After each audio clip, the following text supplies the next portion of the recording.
Alice Reed pressed her forehead against the transport window and watched Unity 7 station grow larger in the darkness. The structure looked like someone had frozen a crystal flower in space, all bright spires and connecting bridges that glowed soft blue. She'd seen pictures, but reality always hit different. This would be her home for the next 4 years. The other passengers gave her plenty of space. They always did. A family of Quillans huddled together near the front, their long ears twitching whenever Alice shifted in her seat. 2 Tarkosian students sat across the aisle, their scaled faces carefully neutral, but their eyes tracked her every movement. She was used to the stairs by now. Docking in 5 minutes, the pilot announced. His voice carried that careful politeness people used around humans. Like she might snap if he spoke too loud, Alice gathered her single bag and waited. When the doors opened, she let everyone else exit first. No point making them uncomfortable by crowding the aisles. She'd learned that lesson fast.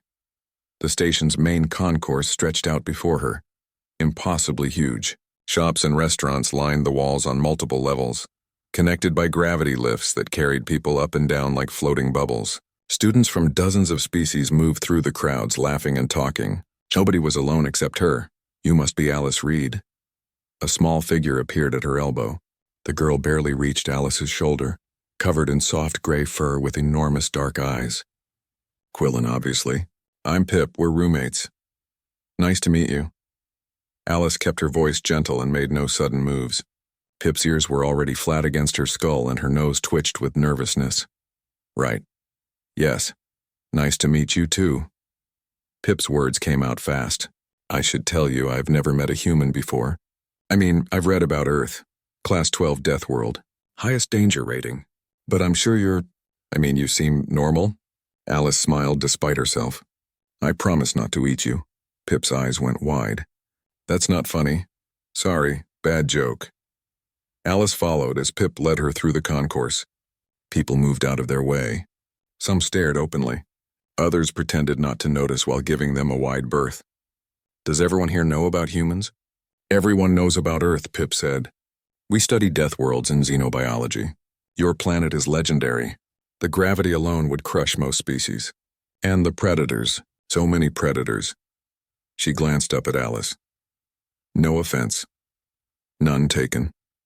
Alice had heard it all before. Earth was the nightmare world parents used to scare their kids. Behave or we'll send you to the gravity pit with the monsters. Their quarters sat in the student housing complex, a shared room with 2 beds, 2 desks, and a small common area. Pip had already decorated her half with soft fabrics and pictures of her family. Alice's side looked empty in comparison. "I hope you don't mind I took the bed by the window," Pip said, "but we can switch if you want." "This is fine." Alice set her bag down and sat carefully on the bed. The frame creaked under her weight. Everything on the station was built for people who weighed half what she did. Pip perched on her own bed, tail curled around her feet.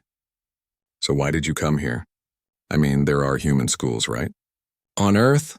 "My government wants humans to integrate better," Alice said. She'd given this answer 100 times during the application process. "We're new to the galactic community. Only been in contact for 50 years. They think if more of us study at places like this, it'll help everyone get used to each other." "Are you scared?" The question caught Alice off guard. She looked at Pip's honest face and decided to tell the truth. "Terrified." "Really?" Pip's ears perked up slightly. "But you're from a death world. You're supposed to be fearless." "Being from a dangerous place doesn't make you brave," Alice said. "It just means you know how bad things can get." They talked for a while longer before heading to the orientation assembly. The auditorium was massive, with sections designed for different species. High-gravity seating down front, low-gravity platforms near the ceiling, and everything in between. Alice found a spot in the human section, which was mostly empty. Only 2 other humans in the entire academy. The dean spoke about excellence and unity, and the proud tradition of the Galactic Academy. Alice tried to pay attention, but she kept noticing the students around her. They looked so young, so carefree. None of them had the edge she recognized in people from Earth, that constant awareness of their surroundings. After the assembly, Pip introduced her to some friends. They were polite but distant. Alice understood. She was a curiosity at best, a threat at worst.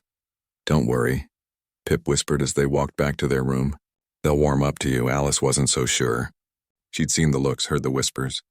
The Tarkosian boy with the expensive clothes and cold eyes had stared at her throughout the entire assembly.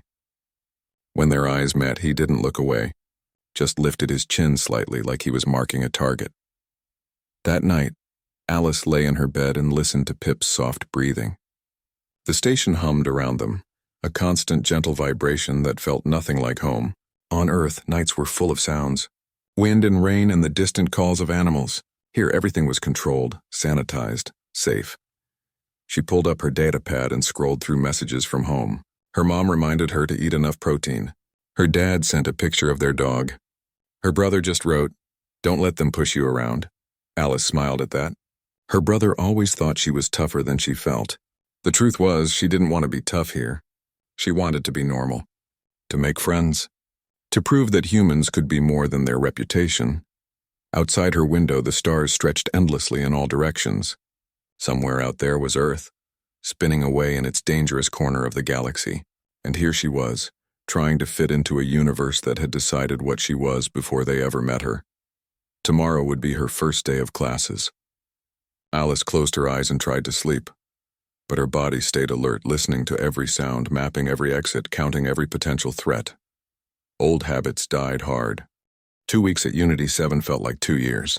Alice sat in advanced chemistry, trying to focus on Professor Halix's lecture about molecular bonds, but the whispers behind her made concentration impossible.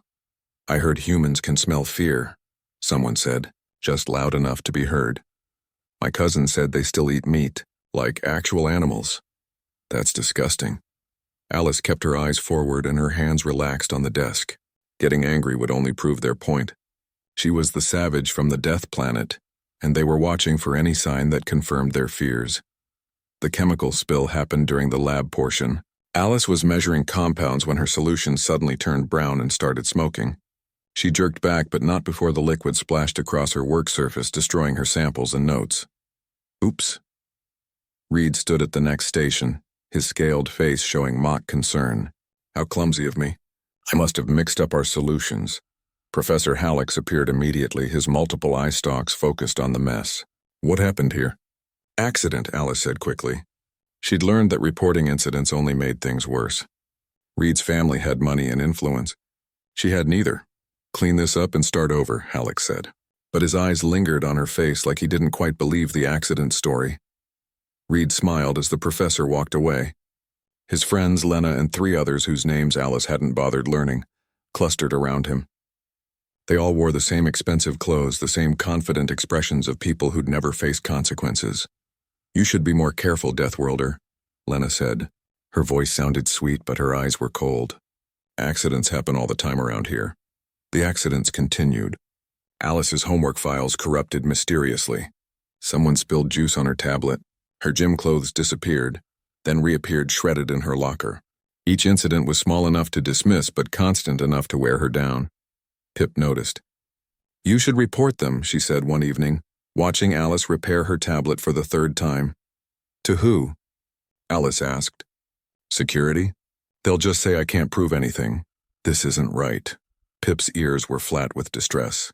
"You came here to study, to make things better between humans and everyone else. They're ruining it." Alice wanted to say that humans had ruined their own reputation long before she arrived, but she didn't. Pip was trying to help. "I can handle it," but handling it was getting harder. The station food didn't have enough protein for human metabolism. She'd lost weight. Sleep came in short bursts because her body refused to believe she was safe. Every footstep in the hallway made her adrenaline spike. Every door opening brought her to full alertness. Her hands shook during morning classes. By afternoon, her thoughts moved through fog. Professor Halix pulled her aside after xenobiology one day. "Miss Reed, your performance is declining," he said. His voice was gentler than his words. "Is something troubling you?" "Just adjusting," Alice said. "Different food, different schedule." Halix studied her with his multiple eyes.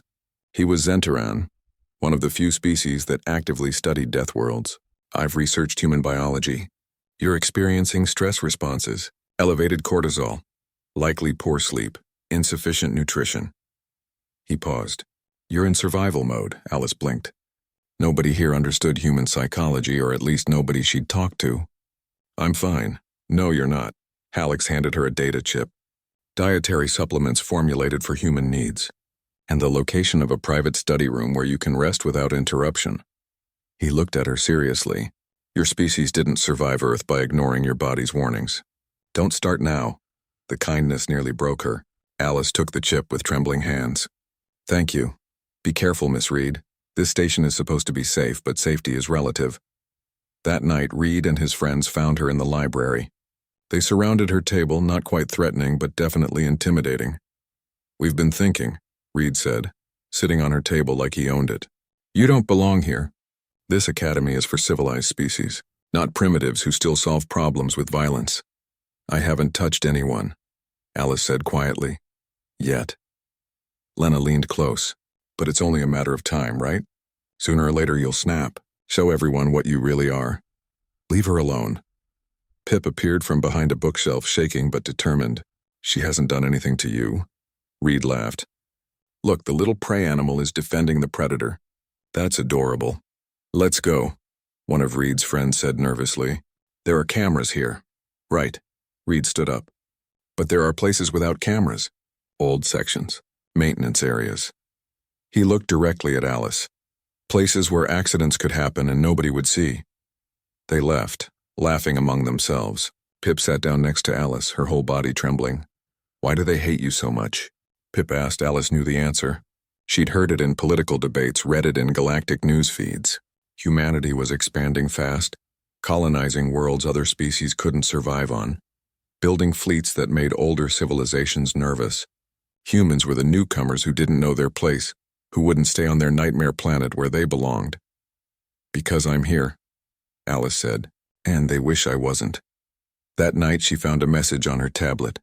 No sender ID, just coordinates and a time, and a picture of Pip in the cafeteria circled in red. Tomorrow. Come alone, or your little friend learns why Deathworlders are dangerous. Alice stared at the message for a long time. Her hands had stopped shaking. Her heartbeat had slowed. Her body recognized what was coming and was preparing, the way millions of years of evolution had taught it to prepare. She should tell someone. Report it, get help. But Reed had been right about one thing. There were places on this station without cameras, and if they'd found one, they might hurt Pip to get to her. Alice deleted the message and began to stretch, loosening muscles that had grown too tight. Tomorrow she would walk into a trap. She knew this. What Reed didn't know was that humans from Earth had walked into traps before, and sometimes they walked back out. The coordinates led to Section D-17, an old observation deck scheduled for renovation. Alice had studied the station maps last night, memorizing every corridor and exit.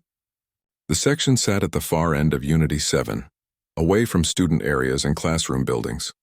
Smart choice for an ambush. She walked through empty hallways, past shops that hadn't opened yet, into older parts of the station where the walls showed their age. Her reflection appeared in darkened windows and she barely recognized herself. 2 weeks of poor sleep and stress had sharpened her features, made her eyes harder. The observation deck door stood open, waiting.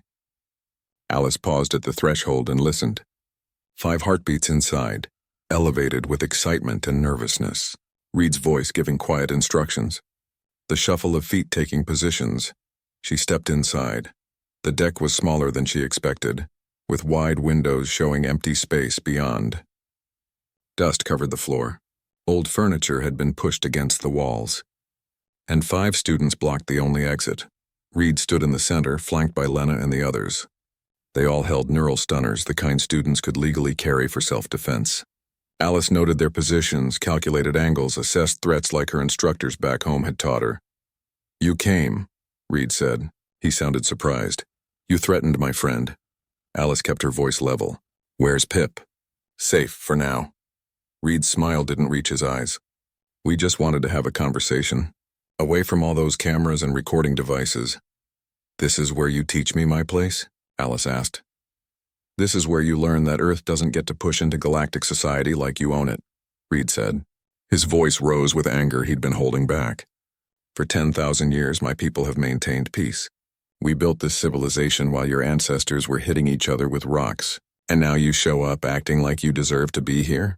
I passed the entrance exams, Alice said quietly. Same as you. Tests don't measure character, Lena said. They don't measure whether someone is civilized enough for this institution. Alice's hand stayed loose at her sides. Her breathing remained steady. What do you want? Admit you don't belong here, Reed said. Tell everyone you're leaving. Go back to your death planet where violence is normal and monsters are everywhere. Stay where you belong. And if I don't? Reed lifted his stunner slightly. Then we make sure you understand what happens to primitives who won't learn. Alice looked at each of them in turn. Saw their fear hiding behind aggression. They were scared of her, of what she represented, of the change humanity brought to their comfortable universe. This wasn't really about her at all. I don't want to fight you, she said. Good. Reed took a step forward. Then this will be easy. One of Reed's friends, a nervous boy named Torv, circled behind Alice. She tracked him with her peripheral vision but didn't turn. Turning showed fear, and showing fear invited attack. Just admit it, Lena said. Say you're sorry for coming here. I'm not sorry. Alice's voice came out stronger than she felt. I have every right to be at this academy. Torv grabbed her arm from behind. Human reflexes were faster than most species. Earth's gravity made everyone quick. Torv's grip was tight but clumsy, the hold of someone who'd never actually fought. Alice's response was automatic, trained into muscle memory by years of self-defense classes. She twisted, broke the grip, and Torv's wrist bent at an angle that made something crack. Torv screamed and fell back, clutching his arm. The sound filled the observation deck, high and painful. She attacked him, Lena shouted. He grabbed me. Alice backed away, hands up. Her heart hammered. This was exactly what they wanted. Evidence that she was violent, dangerous, uncontrolled. Reed's face twisted with rage. I knew it. Knew you couldn't help yourself. He raised his stunner and fired. The neural pulse hit Alice in the chest, designed to overload nervous systems and cause temporary paralysis. On most species, it worked instantly. On humans, with their denser muscle tissue and higher pain tolerance, it just hurt. Alice staggered but didn't fall. Hit her again, Reed shouted. 3 stunners fired at once. Alice's vision blurred. Pain shot through her body like lightning. Her muscles spasmed, but her body fought the effect, pumped adrenaline and endorphins, did what it was built to do when hurt. She stayed standing. Why won't she go down? Lena's voice carried panic. Reed ran toward the door, probably to get help or more weapons. In his anger, he wasn't watching where he was going. His shoulder slammed into a junction box on the wall, and his stunner discharged directly into the ancient electronics. Sparks exploded from the box. Lights flickered once, twice, then died completely. Emergency systems screamed, and heavy doors slammed shut over the entrance, sealing them inside. Total darkness swallowed the room. Alice's eyes adjusted in seconds. Earth's long nights, when predators hunted and humans huddled around fires, had given her species excellent night vision. Not perfect, but good enough to see shapes, movement, the panicked faces of her attackers. They saw nothing. I can't see. Torv's voice high with pain and fear. Where is she? Lena called out. Everyone stay calm. Reed tried to sound authoritative, but his voice shook. The emergency systems will reboot in a minute. They wouldn't. Alice had seen the damage. That junction box controlled this entire section. It would take maintenance hours to fix. Reed, one of the other boys, whose name Alice had never learned, spoke from somewhere to her left. What do we do? Alice stood perfectly still. She could see them stumbling around, hands outstretched, bumping into furniture. Every movement they made gave away their position. I can see you, she said softly. 5 bodies froze. Just fine, Alice added. Someone whimpered. Alice couldn't tell who. The sound echoed in the darkness, mixing with rapid breathing and racing hearts. This was what it felt like to be prey, to be helpless in the dark while something dangerous watched. This was what her ancestors felt in caves and forests. Never quite safe, never quite alone. Please, Lena whispered. Don't hurt us. Alice closed her eyes against the irony. They'd brought her here to hurt her, to scare her, to teach her a lesson, and now they were begging. Alice's body wanted to fight. Every instinct screamed at her to move, to act, to eliminate the threats while she had the advantage. Adrenaline flooded her system. Her muscles tensed. Her breathing deepened, pulling in more oxygen, preparing for violence. But her mind, the part that made her more than an animal, held control by a thread. Stay where you are, she said into the darkness. All of you. We can't see. Torv was crying now, still cradling his broken wrist. I know. Alice moved silently to the left, putting distance between herself and where her voice had been. Old habits from hide-and-seek games back home, when human children learned to stalk and evade. That's the point.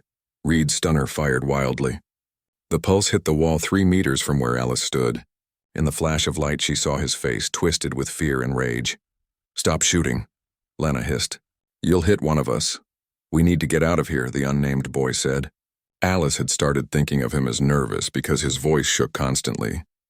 "The doors. Someone help me find the doors." They stumbled toward the entrance, hands outstretched, moving as a group. Alice watched from across the room. She could have tripped them, grabbed them, done anything. They were completely vulnerable. She did nothing. Nervous reached the sealed emergency door and pounded on it. "Help! Someone help us!" "We're trapped. The station's emergency shielding is too thick," Alice said from behind them. "Nobody can hear you." They spun toward her voice, but she'd already moved. She was on the opposite side of the room now, near the windows. Reed fired again, and the pulse burned a black mark into the floor. "Stop wasting power," Alice said. "You only have limited charges." "How do you know that?" Lena's voice came out as a whisper. "Because I read the safety manual." "Did you?" The question hung in the air. These students had bought weapons without understanding them, brought them to intimidate someone, never thinking they might actually need to use them properly. Torv collapsed, probably from shock and pain. The sound of his body hitting the floor made the others jump. Lena rushed toward the sound and tripped over furniture, hitting the ground hard. She cried out, and Alice heard the scrape of skin on metal. "Lena!" Reed called. "Where are you?" "I fell. I think I cut my arm." Her voice was thick with tears. Alice could see her clearly, sitting on the floor, holding her forearm where blood ran dark in the dim light Alice's eyes collected from distant stars through the windows. Not a serious injury, but it would scar. "You need to apply pressure to that cut," Alice said. "Stay away from me." Lena screamed, "I'm just trying to help. You broke Torv's wrist." "He grabbed me first," Alice said. Her voice came out flat, tired. "I didn't ask for any of this." Reed fired toward her voice again, but the shot went wide. Only 2 more charges left, Alice estimated. He was panicking, shooting at sounds instead of thinking. "We just wanted to scare you," Nervous said. He was crying too. "We didn't mean for this to happen." "You lured me to a place without cameras," Alice said. "You brought weapons. What exactly did you think was going to happen?" No one answered. Alice moved toward the back of the observation deck, where she'd noticed a secondary door during her mental mapping. It led to a maintenance corridor, probably also locked down but worth checking. As she moved, her foot hit something, sending it skittering across the floor. The group screamed at the sound. "What was that?" Reed demanded. "Nothing," Alice said. "Just a piece of debris." But they'd heard movement, heard proof she was real and close and could navigate this darkness while they were helpless. Their fear was becoming terror, the kind that made people do stupid things. Nervous ran. Alice heard him sprint across the room, hands outstretched, desperate to get away from her voice. He didn't see the service shaft, an open maintenance access in the floor that normally glowed with warning lights. The sound of his fall echoed up through the shaft. Not deep, maybe 3 meters, but the impact was hard. He groaned in pain. "Danny!" Reed shouted. So that was his name. "Danny, are you okay?"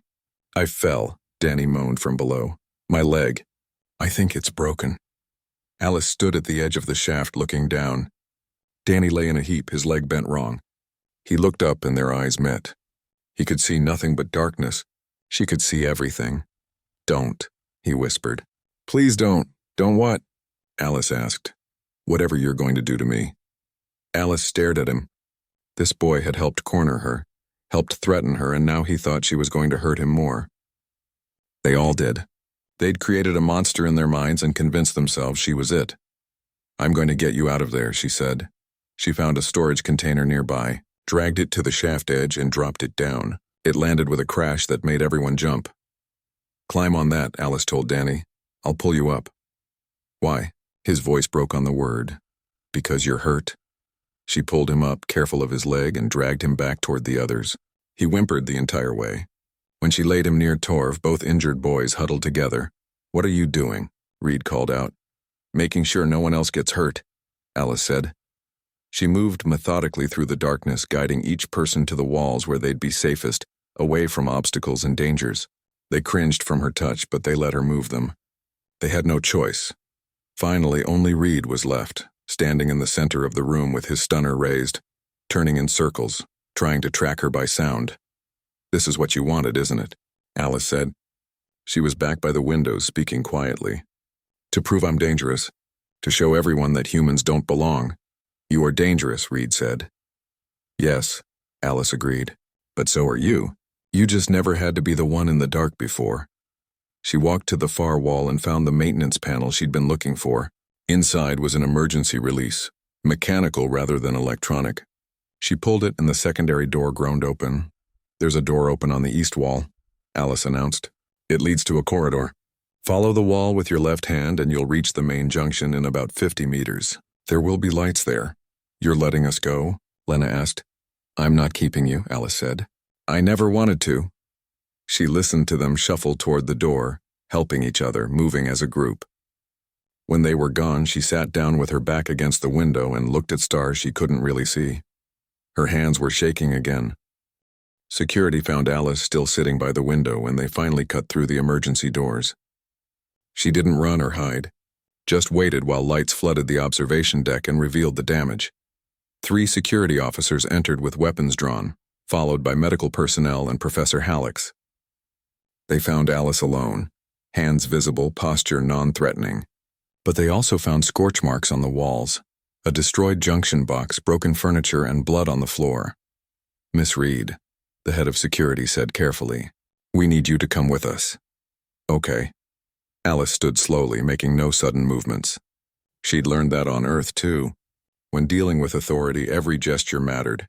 They took her to a medical facility, not a cell, which felt like a good sign. A Zentaran doctor examined her, running scanners over her body. "Multiple neural stun impacts," the doctor said, making notes. "Elevated stress hormones. Muscle tension. Signs of sustained psychological pressure." She looked at Alice. "You've been under considerable strain." "It's been a hard few weeks," Alice said. In another room, they were treating Reed and his friends. Alice could hear their voices through the walls, all talking at once, contradicting each other. She caught phrases like "unprovoked attack" and "she went crazy," and "we barely escaped." Pip arrived within an hour, pushing past security to reach Alice. "Are you okay?" "What happened?" "They said there was an incident, and Reed's claiming you attacked them and nobody will tell me anything." "I'm fine," Alice said, though her hands still shook. "Where were you?" "In our room. I got a message saying you wanted me to meet you in the library, but when I got there you weren't there and then all these alarms went off." Pip's ears were flat with distress. "They used me as bait, didn't they?" Alice nodded. "I'm so sorry. Not your fault." Alice managed a weak smile. "You didn't know." Professor Hallex entered then, his eye stalks focused intently on Alice. "Miss Reed, I need you to tell me exactly what happened. Everything." So she did. From the threatening message to the ambush to the darkness and her decision to help them escape, rather than hurt them. Hallex listened without interrupting, recording everything. "You had the advantage," he said when she finished. "Complete visual superiority, enhanced strength, combat training. You could have seriously injured them." "Yes," Alice agreed. "But you didn't." "No." "Why not?" Alice thought about this carefully. "Because that's what they expected. They wanted proof that I'm a monster. If I hurt them, even in self-defense, it would confirm everything they believe about humans. We'd lose any chance at integration." Hallex was quiet for a moment. "You put politics above your own safety." "I put the future above my anger," Alice corrected. The investigation took 3 days. Security reviewed everything, interviewed everyone, analyzed the physical evidence. Reed's story fell apart under scrutiny. The maintenance log showed the cameras in that section had been offline for months, which Reed would have known if he'd checked. Messages between the group revealed premeditation. The damaged junction box showed stunner discharge, not human-caused destruction. Most damning was Torv. Guilt ate at him until he confessed everything, from the planning to the execution. He admitted grabbing Alice first, admitted the threats, admitted they'd meant to hurt her, to scare her badly enough that she'd leave the academy. Alice was cleared of wrongdoing. The ruling said she had acted in pure self-defense and shown remarkable restraint given the circumstances. Reed's family tried to fight it.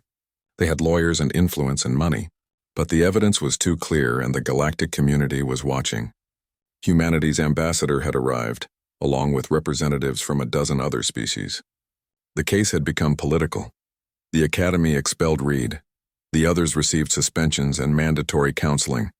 Torv, who'd cooperated, got the lightest sentence. The Academy also implemented new policies about bullying, harassment, and anti-human discrimination. None of it made Alice feel better. She sat in her room while Pip chattered nervously, trying to fill the silence. Outside their window, protesters had gathered. Some supported her. Others carried signs saying, "Deathworlders go home and our children aren't safe." "Maybe I should leave," Alice said quietly. "What?" "No!" Pip jumped off her bed. "You didn't do anything wrong." "I broke Torv's wrist. He grabbed you. That was self-defense. I scared them. All of them. They thought I was going to kill them. Because they trapped you in the dark and attacked you," Pip said firmly. "Alice, you're being too hard on yourself. You could have really hurt them and you didn't. You helped them. You saved Danny from that shaft and got him medical attention. You're not the monster they tried to make you into." Alice wanted to believe that, but she remembered the feeling in the darkness, the way her body had wanted to fight, to hurt, to win. She'd controlled it, yes. But it had been there waiting.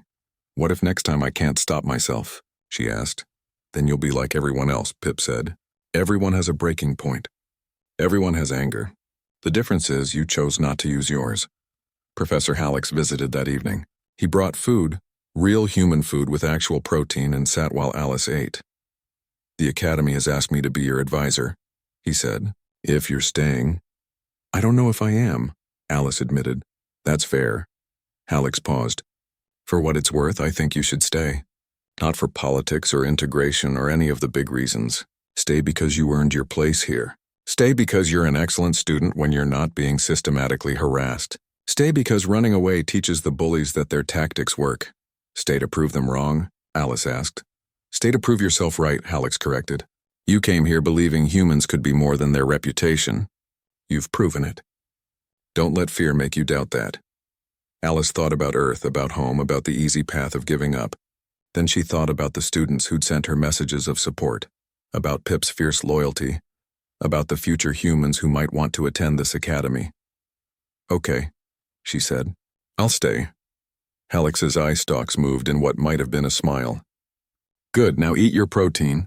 Your biology requires it." That night, Alice stood before the student assembly.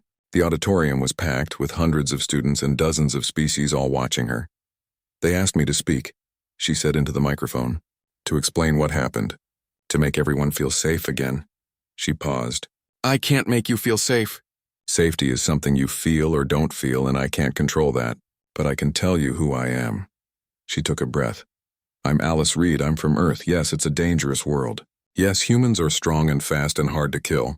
But we're also capable of choosing kindness over violence, restraint over revenge, and hope over fear. I came to Unity 7 to learn and to show that humans can be part of this community. That hasn't changed. What happened in that observation deck doesn't change it either. I'm staying. And I hope someday you'll see me as just another student. Not a Deathworlder or a threat or a symbol. Just Alice." The applause was scattered and uncertain, but it was there. 3 months after the incident, Alice walked through Unity 7's concourse without people parting like she carried a disease. Progress came in small victories. Alice, a young human boy, waved from near the transport docks. He looked maybe 14, small for his age, with nervous eyes that darted to every face around him. "Alice Reed?" She recognized that look. The same one she'd worn on arrival day. "That's me." "I'm Ben." He shifted his bag from one shoulder to the other. "I just got here. They said you could help me get oriented." "They did?" Alice hadn't volunteered for this. "Professor Hallex sent me a message. Said you'd show me around." Ben glanced at the crowd flowing past them. "If you're too busy, that's okay. I can figure it out myself." Alice saw her younger self in his defensive posture, the way he tried to take up less space, make himself less noticeable. "I've got time. Come on." She walked him through the station, pointing out important locations and introducing him to Pip, who'd grown bold enough to hug humans without flinching. Ben relaxed incrementally, asking questions about classes and teachers and how to handle the different gravity sections. "Do people stare a lot?" he asked finally. "Less than they used to," Alice said honestly. "Some still do. Some always will. You get used to it. Did you really fight off 5 students in the dark? Alice stopped walking. That's not what happened. But the news said, the news got it wrong. She looked at Ben seriously. I didn't fight anyone. I defended myself once and then I helped them get out safely. That's not exciting enough for a good story, so people changed it. Ben seemed disappointed. Oh, being from Earth doesn't make you a warrior, Alice said. It makes you adaptable. We survive things other species can't, but that doesn't mean we have to be violent about it. Over the following weeks, Alice fell into a new routine. Classes were easier now that she wasn't constantly watching her back. Professor Hallex had started a seminar called Understanding Deathworlds, and Alice was the guest speaker for the Human Civilization section. Earth has 7 continents, she explained to a room full of curious students. Hundreds of countries, thousands of languages. We're not a unified species yet, which makes us different from most of you. Why not? A Quillen student asked. Because we spent most of our history fighting each other for resources, Alice said. Water, food, territory, ideals. We're getting better, but we're not there yet. Doesn't that prove you're too violent for civilization? Someone called from the back. Alice had learned to handle these questions without getting angry. Every species goes through growing pains. You all had wars and conflicts in your past. We're just younger. Give us time. After class, a small group approached her, not to threaten, but to ask questions about human culture. What did they eat? What was weather like? What scared them? Normal questions, the kind that led to understanding. Lena was among them. She'd returned to classes after her suspension, quieter now, with a scar on her forearm that she didn't bother hiding. She hadn't spoken to Alice directly until now. Can I talk to you? Lena asked. Privately? They walked to a study room empty this time of day. Lena sat across from Alice, hands folded on the table. I wanted to apologize, she said, for everything. I was wrong about you, wrong about humans, and I'm sorry. Alice had imagined this conversation 100 times, but never thought it would happen. Why? Why am I apologizing? No, why did you do it? Why did you hate me so much? Lena was quiet for a long moment. Fear, mostly. My people were conquered once, a long time ago, by a species that was stronger, faster, more aggressive than us. We barely survived. When humans appeared, expanding so quickly, acting like the galaxy owed you space, it felt like history repeating. We're not trying to conquer anyone, Alice said. I know that now. Lena touched her scar absently. In the dark, when we thought you were going to hurt us and you helped us instead, I realized how wrong I'd been. You could have made us pay for what we did. You chose mercy. I chose not to make things worse, Alice corrected. That's the same thing sometimes. Lena stood. I don't expect forgiveness. I just wanted you to know I'm sorry, and I'm trying to do better. She left and Alice sat alone with the weight of the apology. It didn't erase what happened, but it was something, a start. The semester continued. Ben settled in with Alice's guidance, made friends with other new students, and proved to be naturally good at xenobiology. He didn't face the same harassment Alice had, partly because the academy had cracked down hard on discrimination, and partly because Alice's presence had normalized humans. She still had bad days. Sometimes the cafeteria felt too crowded, too loud, and she'd eat alone in her room. Sometimes she woke from nightmares about the observation deck, about darkness and trapped spaces. Pip would wake too and talk about nothing important until Alice's breathing steadied. You're getting better at this, Pip said one night. At what? Being okay, Pip smiled. When you first got here, you looked like you were carrying a mountain. Now you just look tired sometimes. Thanks, I think. It's a compliment. You're healing. Near the end of term, a transport arrived carrying representatives from a newly contacted species. They were from a high-gravity world with dangerous predators, classified as Class 9 Deathworld. The students watched their arrival with the same mixture of fear and curiosity they'd shown Alice. The new species, tall and heavily muscled with sharp features, looked uncomfortable in the station's lighter gravity. They moved carefully, aware that they were stronger than most people around them. Professor Hallex brought them to Alice. These are the Dren. They'd like to establish an exchange program with the Academy, but they're concerned about how they'll be received. The lead Dren, whose name was Kess, studied Alice carefully. We heard about what happened here, the incident with you in the darkness. Everyone's heard about that, Alice said. The way they tell it, you defeated 5 attackers and walked away without remorse. Alice shook her head. That's not true. I stopped one person from hurting me, and then I helped them all get to safety. That's what actually happened. Kes tilted her head. Why help them after they attacked you? Because being strong doesn't mean being cruel, Alice said. My species learned that the hard way, and we're still learning. But we're trying. That's why we came to you, Kes said. We don't want to repeat the mistakes of our past. We want to learn how to integrate without losing who we are. Alice smiled. That's what I'm trying to figure out too. They talked for hours, comparing notes on how to exist in a society that feared your nature. How to be strong without being threatening. How to prove you were more than your biology. Later, watching the Dren delegation meet other students, Alice thought about how far she'd come. Unity 7 wasn't home, and it probably never would be. But it was becoming a place where she belonged, slowly and imperfectly, one conversation at a time. Pip joined her at the observation window, the same one that had been repaired after the incident, now bright and welcoming. Remember when you thought about leaving? Pip asked. Yeah, I'm glad you stayed. Alice put her arm around her small friend's shoulders. Me too. Below them, the station hummed with life. Thousands of beings from hundreds of worlds all existing in the same space. Not perfectly, not without conflict, but trying every day to understand each other a little better. A human girl from a death planet and a small Quillen from a gentle world stood together and watched the universe turn. Neither was what the other expected when they met. Both were exactly what the other needed, and somewhere in the darkness of space, Earth spun on, terrible and beautiful, raising generation after generation of humans who would walk among the stars and slowly teach the galaxy that monsters could choose to be more than their nature. Alice had chosen. Every day she chose, that was enough.